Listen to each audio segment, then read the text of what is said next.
Assalamualaikum warahmatullahi wabarakatuh. Halo para orang tua hebat. Saya Wulan Nurfadilah. Di sini saya akan membagikan tips bagaimana mendampingi anak saat belajar di rumah.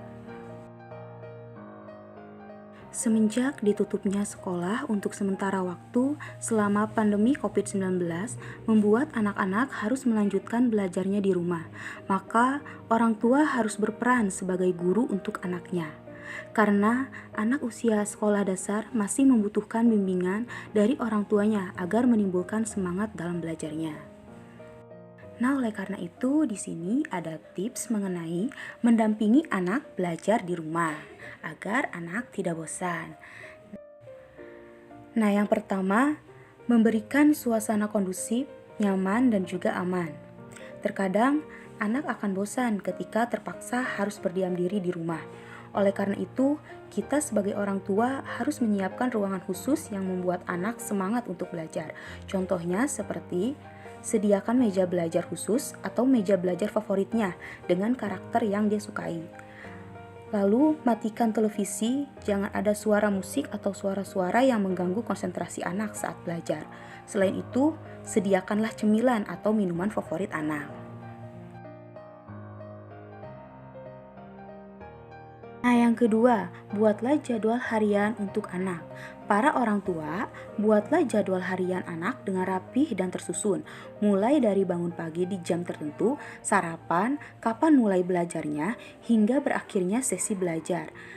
Jadwal harian dibuat tujuannya agar anak terbiasa disiplin dalam mengatur waktunya. Yang ketiga, waktu belajar yang disesuaikan. Sesuaikanlah waktu belajar dengan kondisi anak, orang tua, dan lingkungan rumah. Jangan pernah menargetkan anak untuk bisa menyelesaikan tugas dalam satu waktu, karena anak tidak akan bisa. Lalu yang keempat, persiapkan dana khusus untuk kuota internet. Dalam hal ini, orang tua harus menyisihkan uang untuk membeli kuota khusus untuk anaknya belajar.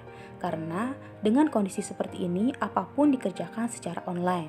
Agar belajar lancar, maka sediakan kuota khusus. Tapi dalam hal ini, orang tua harus mendampingi anak agar anak tidak menyalahgunakan penggunaan gadget atau internet tersebut. Yang kelima, kita sebagai orang tua harus menggunakan cara belajar yang menyenangkan. Dengan menggunakan cara belajar yang menyenangkan, maka anak dengan senang hati mengikuti proses belajar mengajar di rumah, khususnya bagi anak-anak yang masih kecil pastinya cenderung bosan. Maka kita sebagai orang tua bisa menggunakan cara kreatif seperti menggunakan benda atau mainan favorit anak agar anak dengan senang hati mengikuti pembelajaran tersebut. Lalu yang keenam, hindari pemicu stres. Nah, agar anak terhindar dari stres, kita sebagai orang tua harus bisa menyeimbangkan antara belajar dan bermain anak. Agar anak tidak stres menghadapi belajar atau mengerjakan tugas yang terus-menerus. Anak perlu main, tetapi dalam hal ini orang tua harus membatasi anaknya seperti hanya sekedar menonton TV, piknik di halaman rumah sambil berbincang-bincang dengan anak. Nah, lalu yang selanjutnya yaitu yang ketujuh, kita sebagai orang tua harus membantu anak mengatasi kesulitannya dalam belajar.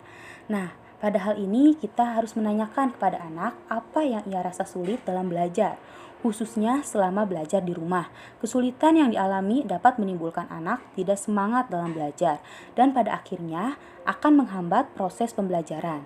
Jadi, para orang tua harus berusaha untuk mendiskusikan hal ini dengan anak. Ajak ia mencari solusi untuk mengatasi kesulitannya. Temani anak dalam belajar. Lalu yang kedelapan, beri anak apresiasi.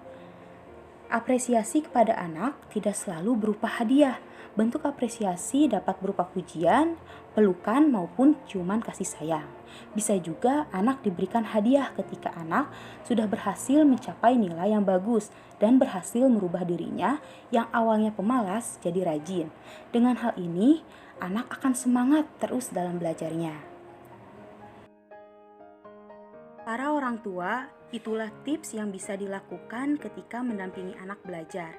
Semoga bermanfaat. Terima kasih. Wassalamualaikum warahmatullahi wabarakatuh.